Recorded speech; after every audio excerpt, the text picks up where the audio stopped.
So we're continuing with creating content, and we're going to finish today with part 13 and 14 of creating that content. We've spoken about storytelling in the sense of we've looked at the breakdown of the hook, the crumbs, the dress up, the payoff, and the blackout. Today, however, we are going to look at storytelling from a different perspective. Okay, so we're going to look at storytelling with regards to what we're putting in and how you can compile all of this using the tools that you've been given so far. So how do you become a powerful storyteller? There's a very good intro on page 160 from Valerie Geller that says human beings love stories. We learn through them from the time we are children and continue the tradition as adults. Most people find it very hard to resist a good story. If told well, they make us laugh, they entertain us, they teach us about life, and importantly, remind us of our humanity. Long before the printed word, every culture on earth passed down its vital information, its ethics and morals, through storytelling, myths, and parables. Best-selling books, movies, television, and live entertainment are all based on great stories and on storytelling. Okay, so storytelling overall is vitally important for us as human beings. So we are born to listen to stories, literally. We all love great stories. That's why we read books, why we read magazines, why we watch movies, why we watch series. We are naturally drawn towards those people that have the ability to tell great stories. Almost all great radio presenters have two definite things going for them. They have to understand how storytelling works, and they have an easy to understand, relatable, and emotive character map or profile, and they are great storytellers. With regards to your character map, that's something that we haven't done yet that I really want you to please do in the holiday, okay, seeing as you're going to have such a long one now. So creating a character map was right before the spin method. So great radio presenters, again, just to recap, have two things going for them. They have an easy to understand, relatable, and emotive character map or profile, and they're great storytellers. That's pretty much what it comes down to. So we've looked at the Lingfomatics. We've looked at Mexican on a Bicycle. We've discussed hook, the crumbs, the payoff, and the blackout. So remember these rules during this section that we're looking at now, okay, because they're still extremely important. Presenters need to work hard to get all of these right and to become great storytellers.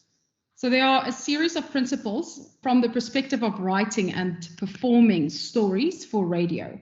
Emma Coates, who is a storyboard artist for Pixar, who works on Disney movies like Brave, for instance, has written quite extensively about storytelling. So she's named a couple of principles that we can look at. And the first one there is you admire a character for trying more than for their successes. Just for trying, we will admire you more than if you were someone who kept winning over and over again. So from a radio perspective, this can be seen as twofold. So make your stories have a character that is trying to succeed, working against all odds to get there at the end of the day. You need to also make yourself vulnerable as possible in front of the audience. So make listeners believe that you are just like them and that they too are striving for the same successes and trying to avoid the same failures as you are. And there are 6 ways in which you as a presenter can make yourself vulnerable. And these are, firstly, listening is the most important part of becoming vulnerable. And when I say listen, I don't refer to listening to respond. I refer to listening to actually take in and understand the content that you've been given. It's not an easy thing to do. It's to be an active listener. Actively listen to listeners, to clients, to co-hosts, to managers, while watching their body language and being open to non-verbal communication around you. Think about when you chat to someone, or with someone rather, and you're in a conversation with them. How often have you found yourself listening, but just waiting for that moment to respond? So you just go, yes, yes, but blah, blah, blah. So we have this way of simply making it about us and listening simply to respond. Okay, so what you want to do is you want to start becoming an active listener. So you want to focus on actually taking in what people are telling you, trying to understand it before answering. Then the second one there, while you're on air and something fits your character profile and you're thinking it, say it. If it fits within who you are as a character, as a person, then you can say it, okay? Be intimate and personal by finding ways to share personal experiences with your listeners. So not private, okay? Remember the difference between private and personal, but share experiences, your thoughts, your feelings around a topic. Share your emotions. Tell them how you feel about that topic, not only what you're thinking. So our thoughts, our opinions, but also our feelings. That's how we become vulnerable, is if we open up to you. Show vulnerability and self-deprecation. So that's a big one, obviously. And place focus on your listeners. Ask them to share in your experience by asking things like, have you ever?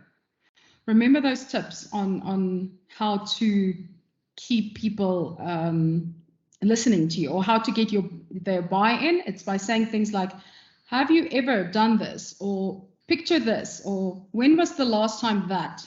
Those kind of questions, okay? Get me to buy into what it is that you are saying. So vulnerability is an extremely, extremely important one. And then you have to keep in mind what is interesting for you as an audience, not what's fun to do as a writer. These are two very separate things. You need to think about yourself as a listener, not as the person who will be presenting the content. Always put your listener front and center of every radio conversation. So everything that you do shouldn't be about you, it should be about your listener. Yes, you need to bring in your personality, your personal sides, and tell us how you feel about something. But the radio presenter shouldn't be the main focus around every conversation. Remember both the flow and the interaction. You should be talking with your listener, or with your caller, or with both of them. And if you and a co-host are speaking in studio, remember to keep your listener in mind. So imagine a third person joining the two of you, and you two keep talking. That third person is going to check out, okay? They're going to leave. So you need to remember to involve the listener in everything that you are doing, always. Trying for theme is important, but you won't see what the story is actually about until you are at the end, okay? So now you need to rewrite it. So as much as you're trying to keep that one specific thing going throughout the whole story, it's important to know what the ending is of a story, okay? So that's why I always say that you should start by writing the ending first, then you write your hook, then you do the middle part, which is your crumbs. Okay? Because many presenters become very stuck on delivering only their first idea. Write the story, then rewrite the story. Make sure it becomes the best version of itself. Don't think that the best version of this story is the best thing that you can possibly do, because it's not. You need to give yourself a chance to redo a story. It's the same way that someone who is producing a song will produce a song, fine, it's there. But when you go back to it, you'll see how quickly you want to change things and swap things around and bring in other elements. It's the same thing with writing a story. Don't deliver on your first story. Go back to the drawing board, rewrite it, and then see what you come up with. Then there's a template, number 4. The template says, once upon a time there was Peep. Every day, Peep. Because of that, X. Because of that, Y. Until finally, Z. So this is a fantastic template to use for writing a radio story, especially when it comes to personal stories that should be relating to your personal character. Start with the history of the story, then progress to how this event has impacted you as a presenter every day. So you're bringing in your personal side, and how because of this factor, there's conflict or there's a dilemma that we now need to resolve. So lastly, tell the story of how it was then finally resolved. Okay, so very straightforward, simple template to use for you to write a story. Simplify your story, focus, combine characters, hop over detours, see what else is out there. you feel like you are losing valuable stuff, but let's set it free, okay? See what else you can come up with. Keep the story simple, concise, and engaging. That's what you want at the end of the day. You're not going to lose out on anything. You don't want to put too much in there, because if too much is happening, you're going to lose me as a listener, because I'm going to lose focus and stop listening at a point. So simplify your story, focus on what it is that you're talking about, combine characters if need be. Don't put all those different detours in. Yes, we need a couple, but you don't necessarily need to do it every 5 seconds. Then number 6, what is your character good at or comfortable with? You yourself, what are you comfortable with? Then do the polar opposite. Okay, challenge yourself, challenge other characters. How would they deal? Every character in a story has to be challenged. This is because a story needs conflict or a dilemma. Obstacles don't always start out as being this big obstacle. They might lead that way. As you move through your journey towards your goal, you might see extra obstacles that need to be built in. This can be one from safety to danger, or from the known to the unknown. Okay, things you're comfortable with to things you are uncomfortable with. The challenge is what presents the protagonist achieving its goals. That is your challenge at the end of the day. It's the problem, the dilemma, the question. It may be another person or something physical to overcome, or something that you need to still learn. So it could also be in your head where all of this is playing off. Often it's an internal struggle, okay?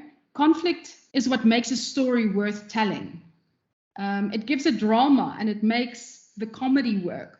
So conflict are one of those secret spices of life. It's something that we thrive on, and it needs to be there. So we need to have this dilemma or this confrontation or conflict, whatever you want to see it. There needs to be something that you need to overcome to get to the end. Come up with your ending before you figure out your middle. So start with your payoff once again, because starting with the ending will shape your entire story. If you've figured out where you want the story to end, then you start writing the story from the beginning. Okay, that's where you get the best stories out at the end of the day. Finish your story. Let it go, even if it's not perfect. As a radio presenter or as a writer or producer, you're continuously creating content. Don't get stuck on a piece that wasn't perfect. You get better the more you write and the more you go tell stories. So this is something that with experience and with lots of practice will become better and easier. The fact that you can pick it up already means that you are better than you were previously, because now you can recognize that there are things that you need to fix or redo. And when you're stuck, make a list of what would happen next. Many times, the material to get you unstuck will show up. Okay, so just write down different scenarios of what you think could potentially happen next. That's the easiest way to kind of get out of this rut. It's also a fantastic way of brainstorming the crumbs or the middle section of a story. Then pull apart your stories. Why do you like those specific sections of a story? What you like in them is what's part of you. You need to recognize that before you can use it. It also helps if you can listen to stories and you listen to things that you like and listen to things that you dislike, and figure out why is it that you like something and why is it that you dislike something else. Is it the way that it's written? Is it the content? Is it the protagonist in the story? What is it? This will help you as a presenter to find yourself as well. It'll help you to tell your truth at the end of the day. And this is what really matters to listeners, is that you stick to your truth, okay, your actual story. Then putting it on paper allows you to start fixing it. If it stays in your head as a perfect idea, you're never going to share it with anyone. So you need to put it down on paper. There are many templates that have been presented that we've looked at a couple of those as well, okay, that can help you as a presenter or a producer put your thoughts on paper in a systematic and helpful way. If you're not quite sure what to do or how to use them, use the storytelling template that we've looked at with those link planning sheets. Discount the first thing that comes to mind, and the second, and the third, and the fourth, and the fifth. Get the obvious out of the way and surprise yourself. That's where most presenters get stuck. They go with the first thing that pops into their mind, and that's the story.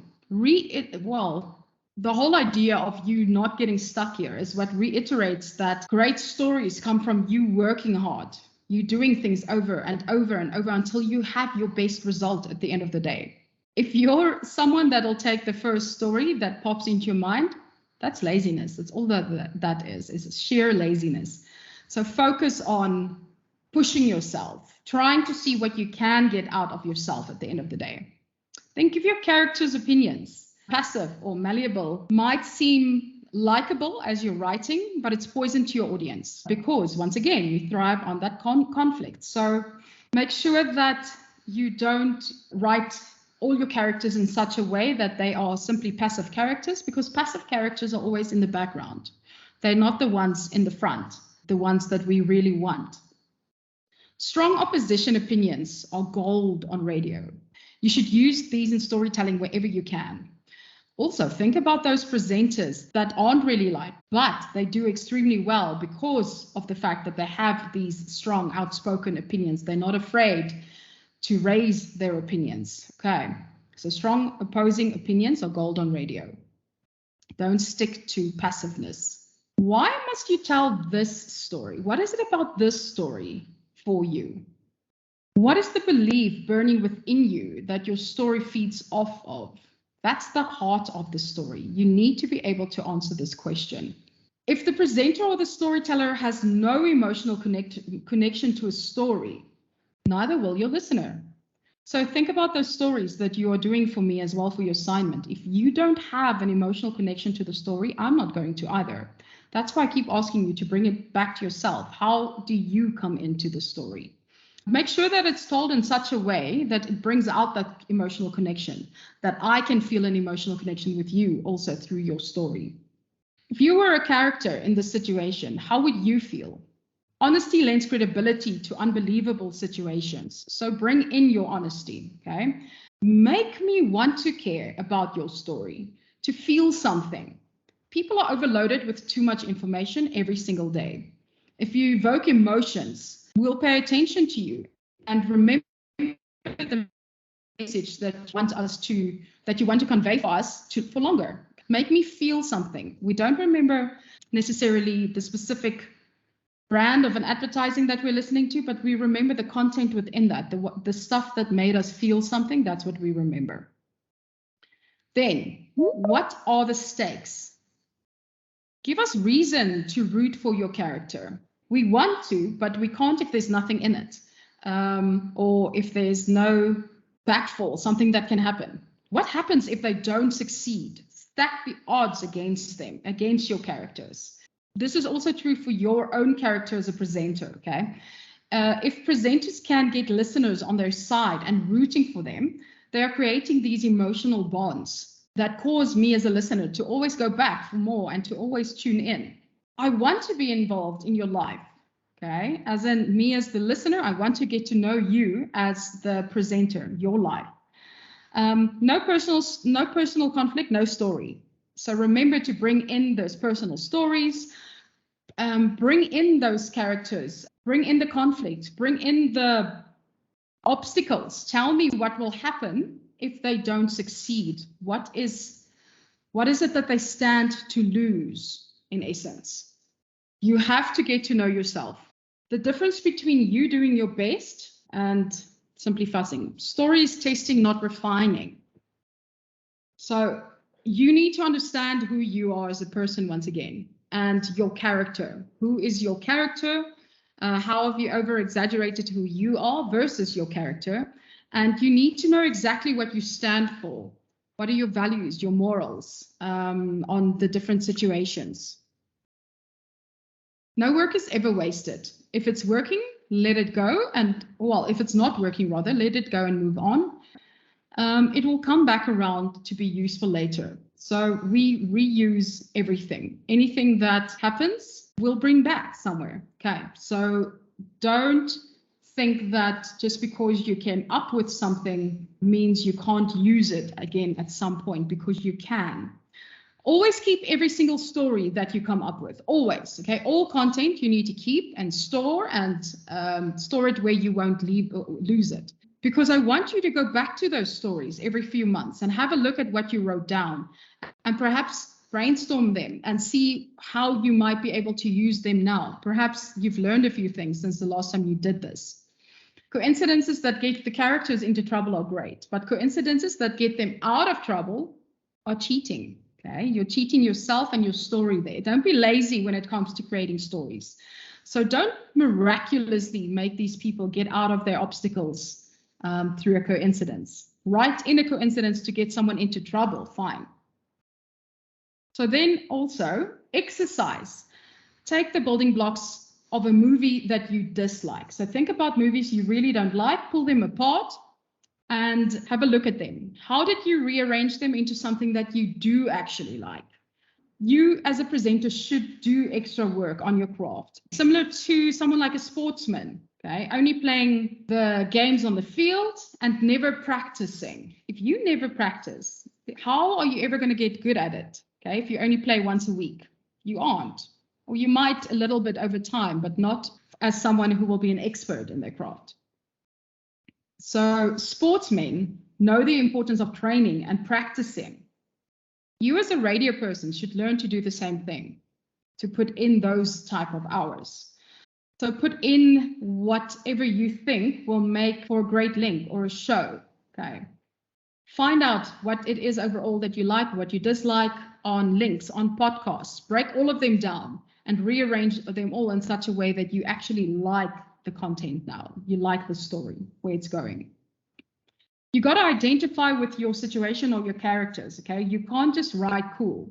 What would make you act in that specific way? So here, you should try to be able to empathize and put yourself in your character's shoes. What would you do in a certain situation? The more authentic the story and the storyteller, the better the chances that you will succeed. And then what's the essence of your story?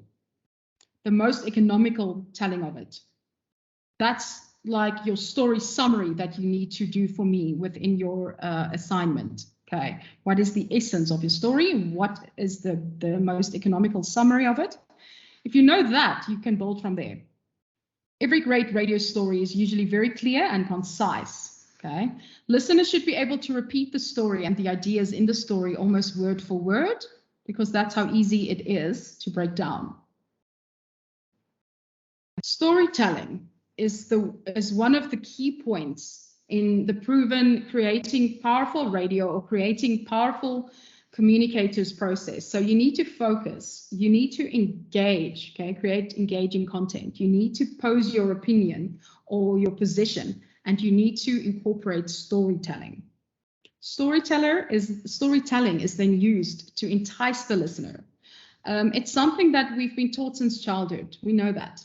There are no such thing as boring stories, but there are such a thing as boring storytellers. So focus on how you are writing a story. Focus on how you're delivering that story. Remember to read kids' books, children's books to small kids, because they're not going to allow you to get away with not doing the voices of the characters or not making "rawr" if there's a, I don't know, dinosaur in the story. So incorporate those. So the basics of storytelling we haven't looked at, but that's the who, the what, the where, the when, the why, and the how. Okay, so who, what, where, when, why, how. 5 W's and an H. Plus you need to have a beginning, a middle, and an end. So you need to have the hook, the crumbs, and the payoff. However, the way the story is told with personality and tailoring it to your audience is the key to being a powerful storyteller. So understand who it is that you're talking to. You will tell a story completely different to a 6-year-old than you will to a 20-year-old, than you will to a 50-year-old. So keep that in mind as well. Stories reflect the basic themes of human nature. So things like good versus evil, right versus wrong, humor, love, life's absurdities, triumph against all odds, those rags to riches stories, or riches to rags stories. Stories that succeed are about characters and they inspire us, they give us hope, they teach and they move the members of the audience. Okay, there's a lot to storytelling. So that's how you become a powerful story writer. You include everything that we've gone through up until now. From here, we look at your last class, which is outside broadcast and specialist shows. Specialist show is on page 166 to 168. So outside broadcasts. What is an outside broadcast? So an outside broadcast or an OB is a show that's done outside of the studio. And it's usually done in front of an audience. There are people in front of you that you are broadcasting to, but also you're broadcasting on air at the same time. So you need to create content in such a way that you speak to both at the same time.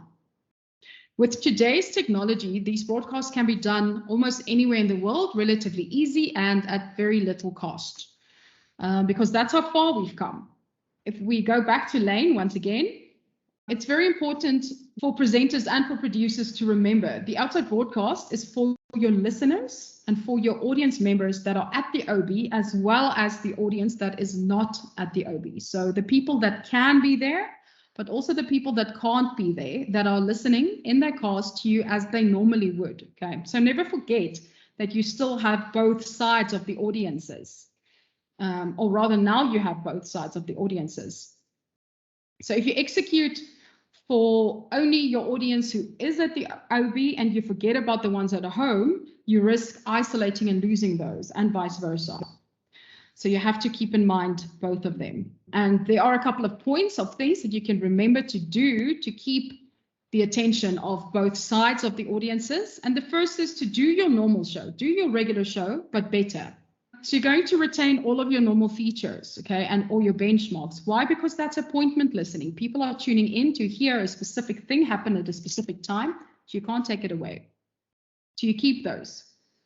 You play the same amount of music as you normally would, no more, no less.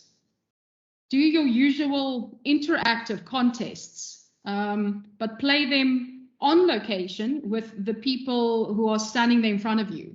So utilize the people who are there around you instead of playing it on the phone with a listener. So you simply change the dynamics a little bit. Keep doing the same show that your listeners love on the station. So that's the first point. Do your regular show, but better. Then plan more. So plan more than you normally would. If you normally spend 4 hours a day planning a show in the studio, then plan to spend about 6 hours prepping for an on-location show, for an outside broadcast. Because your content will be a little bit different. There will be other things also happening that you need to talk about on top of the things that you normally have. So you're going to have many opportunities to create different and exciting bits of content, but they have to be well planned and well thought throughout to ensure that they're exciting and engaging and relatable for both sets of audiences. So you need to plan longer. It's a show at the end of the day, not an infomercial. This is an important point.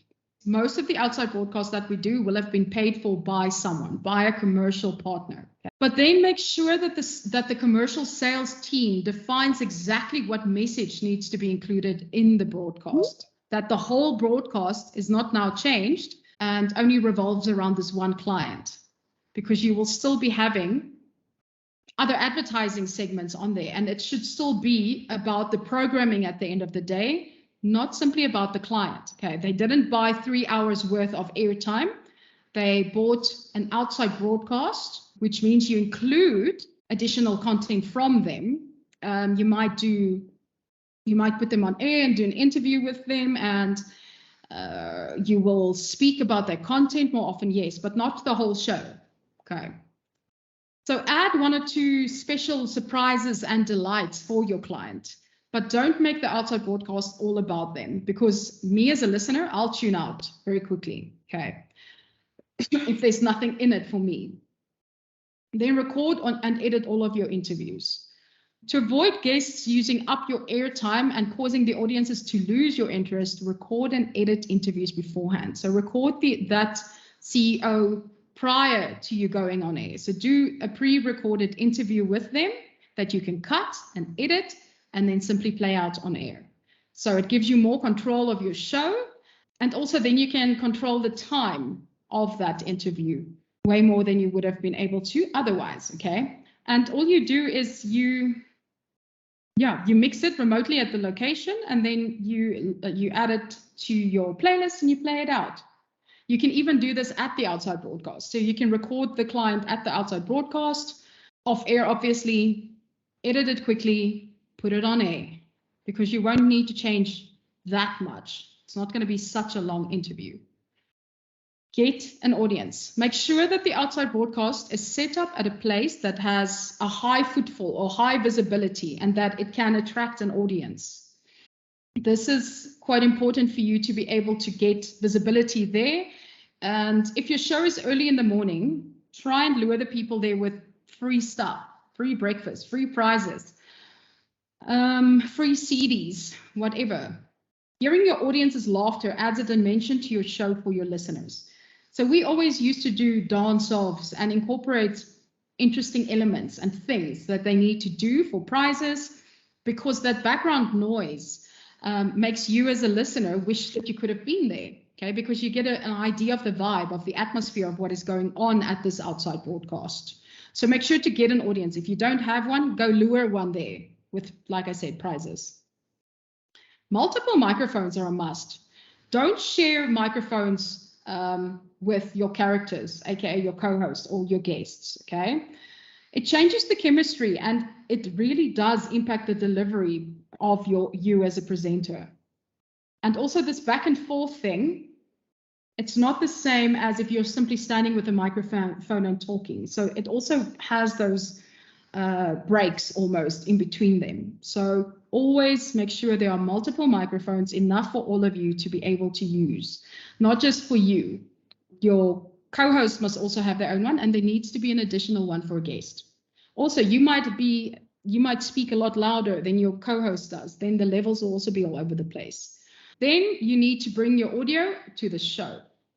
So what you do is you go around and you record as much audio as possible from this event, okay, where you are at now. So just walk around recording audio. So then you edit it, you put it on the show, because it enhances your show and it brings something different to the listening experience. Whether you use all of that here, perhaps you can utilize some of it afterwards or at your next show. But the whole aim is to bring in this other type of listening experience, to make them understand what it is that they are missing out on by not being at this outside broadcast where you are at right now. Generate stories. Use every opportunity that you can to create content and deliver great stories about your adventures that you are on. Pay attention to what happens when you are packing and driving to the airport, or going through security, or actually flying, or perhaps getting lost on your way to the hotel room. Voice note yourself things that are happening on the trip. So send yourself a little note so that you can keep track of what it is that has been going on and happening, and plan how to present them to your audience the next day. So use everything as content. Generate stories everywhere on your way to your trip. Radio is theater of the mind, so use descriptive language and emotive language so that I can literally picture myself in your shoes while you're busy getting ready for this thing. Then don't stress about technical problems. Technical problems are going to be there. There's always something that goes wrong in an outside broadcast. I've never been at an outside broadcast that had absolutely no issues, that went down 100% perfectly with absolutely no glitches. The glitches don't mean that you specifically go off air. There are multiple. There are very many things that can go wrong in an outside broadcast. The trick is how you handle them. Okay. So how do you stay in control of the show? That's what you need to be focusing on. So always stay calm. Don't lose your temper, because that's not going to help fix the problem.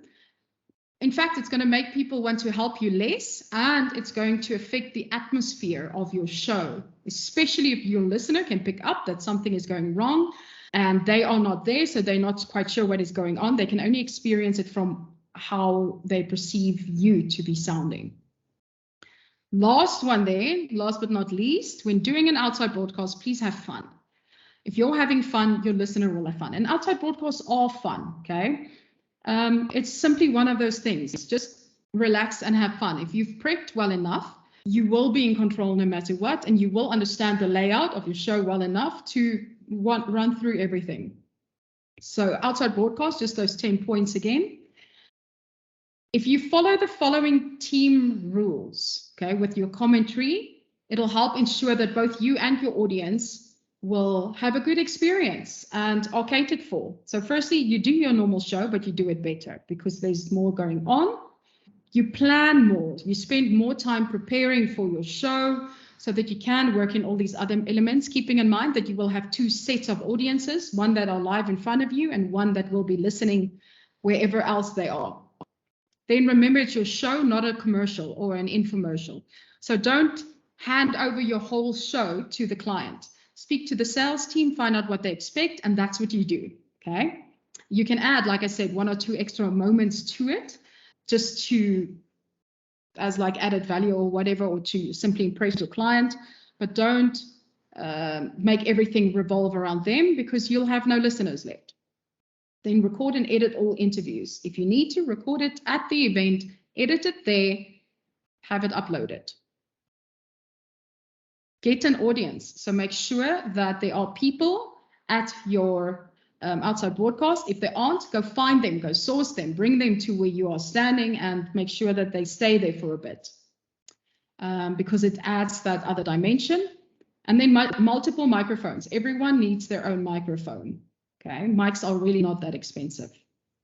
Bring audio to the show. So make recordings, go around, record as much as you can for the feel of this event.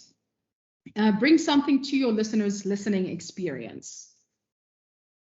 Generate stories of the whole event leading up to where you are right now. Anything can be a story. You must just look for it and make notes of it and prep it well enough then. Okay, don't stress about technical problems. They will occur. We work with them as they come. We fix them. We carry on with the show. Be a professional. Be in control of your show. And be prepared for the fact that something can go wrong. And then, like I said, lastly, have fun. Then we get speciality shows. Specialist shows or speciality shows are shows that go against the grain of regular programming. So these are the shows that are there for your P2 listener, not for your P1 listener. So they're different in sound and in content to the rest of the shows on the radio station. So in other words, they're programmed differently to the rest. These can be designed for daily shows or weekly shows, or they can happen simply at a time of tragedy, okay? When there's a big tragic event, we might have these kind of shows as well, to commemorate a specific person or to reflect the mood of the community, deliberately modifying programming.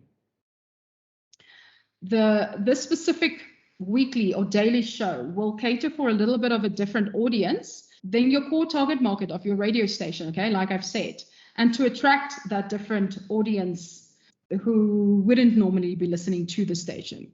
So commercially, these shows are about bringing in different groups of people that won't normally listen to your normal programming. So if we think about a couple of those, I want to run you through one in terms of the kind of content that we will discuss if we go through a tragedy. So if there's a very big tragic event, our programming changes quite a bit. So specifically looking at tragedies and sensitive topics. I don't know if you would remember this. Well, no, you would, because it's only 9 years ago. But on 5 December 2013, the day that South African broadcasters had been preparing for, but I think one that we hoped never would really arrive, was the day of Nelson Mandela's death. I remember that day extremely clearly because I was still DJing at an event, a corporate event, a function. And it was the most morbid, depressive function, sad function I've ever been at in my life. No one wanted to celebrate and have a party and laugh and, I don't know, just have fun. It was a really, really somber mood, and programming changed overall, okay, immediately. It was the moment in which radio stations across the country got to throw away their format book completely. Everything that we would normally do was thrown out the window. All the music policies and all the regulatory restrictions that we normally have, and just be real, just be people, mourning. The whole country was in mourning, and it's your job as a presenter to reflect this. Okay, it's a job of every radio station to capture the national mood when something like this happens. So at this point, most radio stations will have imaging packages and audio on standby, but it's not this aspect that makes radio so brilliant over this time. It's the fact that every single radio presenter at this point and every single caller becomes vulnerable and intimate and real. The kind of music that you would have picked up would have been very sober music. So it wasn't all those hits that we normally played. And stations like 5FM became almost like a rhythmic ambient station. So everything kind of changed within these kind of aspects. It was quite an incredible couple of days in which radio stations really showed that they can be the greatest companion and that it has the ability to truly connect with people. Similarly, I want you to think about COVID. When COVID really struck and so many people started dying, and we were all in this state of the unknown, this random flux where we weren't sure what's happening, what's not happening. Then we went into lockdown. We're not allowed to leave our homes, and people were just getting sicker and people were dying, and we were upset. We were in this thing that we never thought would happen within our era. Okay, we never thought that there would be like a pandemic like this while we're alive. We've only read about them. This is another one of those where the radio station presenters really stood together, because all of us, or all of the radio presenters, are people. We're all experiencing the same thing. We're going through the same emotions. We've all had tragedies, lost people, been in this state of unknown, like mourning, going through trauma. So the presenters during COVID, once again, captured the national mood. And people turned to the presenters during this time for comfort and for knowledge, for information with regards to what is going on, because we needed to know. So during these times, okay, of tragedies, and when we're struck with someone like Nelson Mandela dying, or with something with COVID, or like back then 9/11, we all kind of connect as people, because we need that companion. And that is when we reach out to radio the most, because radio is instant. It was instant updates, instantly saying what is happening if there was something that we needed to find out more about. So with regards to the death of Nelson Mandela, this was the day where broadcasters within South Africa learned that they can become the go-to medium when tragedy hits. Okay, once again. So if we reflect on these few days of broadcasting, firstly, South African broadcasting had the opportunity to truly reflect the mood of the country. They were literally bringing that across in music, in content, in interviews, everything that they did. They took callers. They allowed their callers to cry. They allowed them to share intimate emotions with them, to become vulnerable. Same with COVID. We did the exact same thing. The radio stations brought about the mood of the country. They also took callers, and the callers cried. And we cried with the callers, with people who lost their closest family members within days of each other, or even people who lost whole families, where the whole family would die during COVID. So they were really hectic, bad times for some people in COVID. People lost their jobs. They lost their only incomes. There was no opportunity to find jobs, okay? Make no mistake, people went through trauma in COVID, and we relied on these sources like radio in this instance to assist us. So when other tragedies hit or sensitive topics arise, you need to remember to allow your listeners to be open and honest and to share their experiences and feelings with you. And you need to remember to also be vulnerable during this time, because you're a person, you're a human being with feelings. You can't be seen as cold during this time. You need to be seen as one of us, okay, as someone from the community when tragedy arises. So during this time, music stations don't leave the news to the news stations. They integrate it into their programming, and they give listeners all the information that they need. So once again, when 9/11 struck, same thing. Obviously, it was a very big tragedy for us in terms of things like, we know that a lot of lives were lost, and we know it was this very big event, and the stock markets crashed completely. People lost a lot of money once again. I had a grandfather who lost a lot of money during that time. Anyway, but it's that same kind of thing. Once again, when COVID hit and when Nelson Mandela passed away, who did we turn to and rely on for news? Not only news stations, music radio stations. Music radio stations become this information hub for us. I remember with COVID, I listened to radio obviously every day, but I didn't only listen to talk stations. I listened to music radio stations, and they were all giving us that information about everything that was happening, and with regards to what you need to know about lockdowns and about masks and about where you can go and can't go, and with regards to which wave hit us now and how many people have passed away, how many people are sick at the moment, which sections it was, etc., etc. And they also came up with very innovative content to try and lift people's spirits. There was a lot of stories and games and things. I mean, there's even there was a radio awards that was held with regards to only content that was aired in lockdown, because we had to innovate. We could not do shows from the studios, okay? This was the first time we've dabbled with it before with regards to outside broadcast, but we've never had to do shows where all of us are in separate rooms. Only one person can be at a radio station, and that would be the producer, or if there's only one presenter, that's fine. But if there are whole teams, the teams are at home, okay? And eventually we got the devices that we could simply link. So there was a lot of stuff that happened, okay? But in essence, we integrated news into programming. Very important. So we teamed up with news partners to make sure that our news was credible and reliable at all times. So sister stations worked together. Obviously, the SABC worked together as a hub. Prime Media stations would have worked together. So all these different sister stations would team up together and work along with each other, or they would work with certain other news partners to make sure that they are credible and reliable at all times.